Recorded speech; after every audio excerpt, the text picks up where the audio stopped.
మా ధైర్యం ఏంటో తెలుసా? చెప్పండి. ఇంత ధైర్యం, ఇంత కాన్ఫిడెన్స్ ఎవరిని బట్టి ఉంటుంది తెలుసా మాకు? చెప్పండి.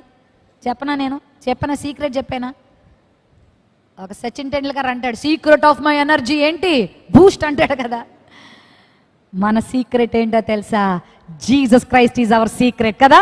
మన ఎనర్జీ సోర్స్ ఆయనే, మన ధైర్యానికి ఆధారం ఆయనే. మా చిన్నతనంలో మా అమ్మగారు అప్పుడప్పుడు సాక్ష్యం చెప్తారు ఈ విషయాన్ని. ఎందుకో పరిశుద్ధాత్మ దేవుడు మళ్ళీ గుర్తు చేస్తున్నాడు నాకు. సమస్తాన్ని వదులుకొని రాజమండ్రిలో వాళ్ళు సేవ ప్రారంభించారు. అన్నీ వదులుకొని సేవ ప్రారంభించారు. కొన్నిసార్లు తినడానికి ఆహారం కూడా వాళ్ళకు ఉండేది కాదు, సరైన వస్త్రాలు ఉండేవి కాదు. మా ముగ్గురికి నేను మొదటి బిడ్డని. నా తర్వాత డాక్టర్ జాన్ వెస్లీ గారు, కొత్త వాళ్ళు 100 మంది ఉన్నారు కాబట్టి ఈమె ఎవరా అనుకుంటున్నారని చెప్తున్నాను. ఆ తర్వాత పాల్ ఇమ్మాన్యుయల్ గారు, మా చిన్న తమ్ముడు, మా ముద్దుల తమ్ముడు పాల్ ఇమ్మాన్యుయల్ గారు. అయితే మా ముగ్గురిని మా మమ్మీ ఒక అరటిపండు దొరికితే 3 ముక్కలు చేసి పెట్టేది. ఒక కోడిగుడ్డు మీలాంటి వాళ్ళు ఎవరైనా దేవుని సంఘాన్ని, దేవుని సేవకులను ప్రేమించి ఆ మొదటిది ఇస్తే ఆ ఒక్క గుడ్డును ఉడకబెట్టి మా ముగ్గురికి 3 ముక్కలు చేసి పెట్టేది. అట్లా దేవుని స్తుతిస్తూ దేవుని మీద ఆధారపడుతూ బ్రతుకుతూ ఉన్నారు. చాలా సందర్భాల్లో మా డాడీ ఉద్యోగం చేస్తే ఈరోజు ఒక జిఎం లెవెల్కి వెళ్ళిపోదురేమో, టెలికమ్యూనికేషన్స్లో అంత మంచి ఉద్యోగం చేసావు. దేవుడు సేవను దేవుడు అప్పగించిన తర్వాత నీ ఉద్యోగం కాదు, నీ డబ్బు కాదు, విజయ్ కుమార్ నీవే కావాలి, నీవు నా సేవ చేయాలన్నప్పుడు ముక్కుమోహం తెలియని ఆ రాజమండ్రి పట్టణంలో మా తండ్రి గారు సేవ ప్రారంభించారు.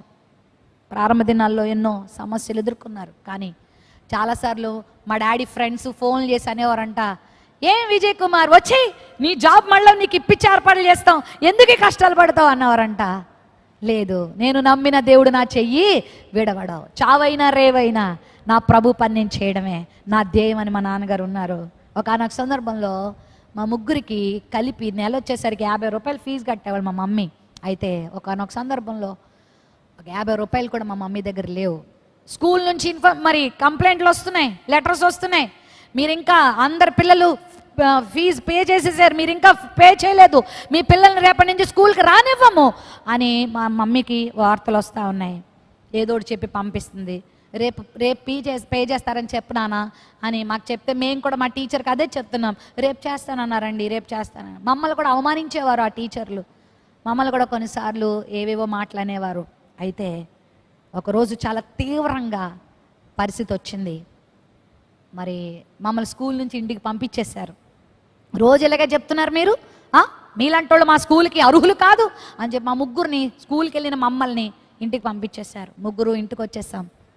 ఇంటికి వచ్చేసి మా మమ్మీ ముందు అలా కూర్చుంటే మా మమ్మీ ఏడుస్తూ ఉంది, ప్రభా నా ముగ్గురు పిల్లలకి 50 రూపాయలు కట్టుకోలేకపోతున్నానా అని మా మమ్మీ చాలా బాధపడింది, చాలా ఏడ్చింది.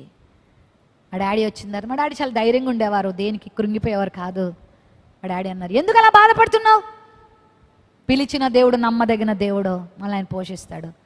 మన బిడ్డల్ని స్కూల్ నుండి తోసేశారు కదా, పంపించేశారు అనుకుంటున్నావు కదా, ఈ ముగ్గురు బిడ్డల్ని దేవుడు ఆశీర్వాదకరంగా మారుస్తాడు, దీవునికరంగా మారుస్తాడు, నువ్వేం బాధపడద్దు అని మా మమ్మీని ధైర్యం చెప్పి మా తండ్రి గారు వెళ్ళిపోయారు.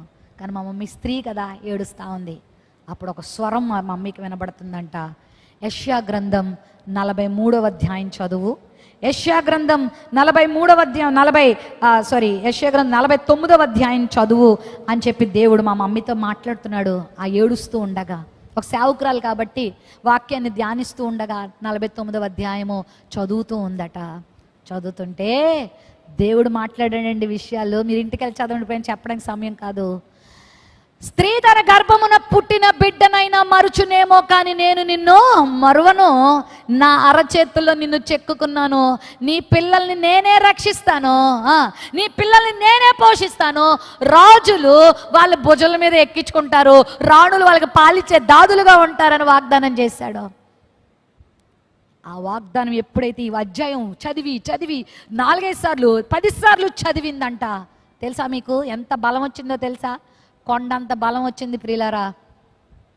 మీకు తెలుసా, ఆ రోజు మొదలుకొని ఈ రోజు వరకు మా అవసరాలు మా మమ్మీ డాడీ తీర్చకుండానే దేవుడు మాకు తీర్చేస్తూ వచ్చేస్తున్నాడు. హల్లెలూయా. దేవుడు మా చదువుల్లో ఏ లోటు రానివ్వలేదు. స్టెప్ బై స్టెప్ దేవుడు మమ్మల్ని ముగ్గురం పీజీల దాకా చదువుకున్నాం. నేను ఎంఎస్సి బీఈడి చేశాను. ఈ వెస్లీ గారు అయితే చెప్పక్కర్లేదు, ఆయన స్కూల్ ఫస్ట్ స్టూడెంట్. పాల్ గారు కూడా అంతే, ఆయన కూడా ఎంబీఏ చేసి పిహెచ్డి దాకా కూడా ఆయన వెళ్ళారు. ఎంతో ఉన్నతమైన విద్యను అభ్యసించే కృపను దేవుడు మాకు ఇచ్చాడు. మా తల్లిదండ్రులు పైసా ఖర్చు పెట్టక్కర్లేకుండా దేవుడే అనుగ్రహించి, ఈరోజు మీకు తెలుసా ఏ టీచర్లు అయితే మమ్మల్ని అవమానపరిచారో, ఏ స్కూల్ యాజమాన్యం అయితే మమ్మల్ని ప్రక్కన పెట్టారో, ఇప్పుడు వాళ్ళే మా స్కూల్కి వచ్చి మా కాలేజీకి వచ్చి వాక్యం చెప్పరా అని అడుగుతూ ఉంటారు. హల్లెలూయా. మమ్మల్ని దేవుని సేవకులని మా దేశానికి రండి అని టికెట్లు డబ్బులు ఖర్చు పెట్టక్కర్లేకుండా టికెట్లు కూడా కొని వారి విదేశాలకు తీసుకెళ్లి వాక్యాలు చెప్పించుకుంటున్నారు. దిక్కుని ఎవరుగా పెట్టుకోవాలి? పుట్టింటోళ్ళని, అత్తింటోళ్ళని, పక్కింటోళ్ళని, ఎదురింటోళ్ళని కాదు. పెట్టుకో దేవుణ్ణి, నమ్ము దేవుణ్ణి. సిగ్గుపరిచే దేవుడు కాదు, నీ తల ఎత్తే దేవుడు, నిన్ను అవమానపరిచే దేవుడు కాదు. నీ జీవితంలో చెప్పండి, ఆయనను నమ్ముకుంటే, ఒకవేళ నమ్ముకున్న వాళ్ళు మన నమ్మకాన్ని వమ్ము చేయొచ్చు, కానీ మనం నమ్మిన దేవుడు మన నమ్మకాన్ని వమ్ము చేసే దేవుడు కాదు. హల్లెలూయా.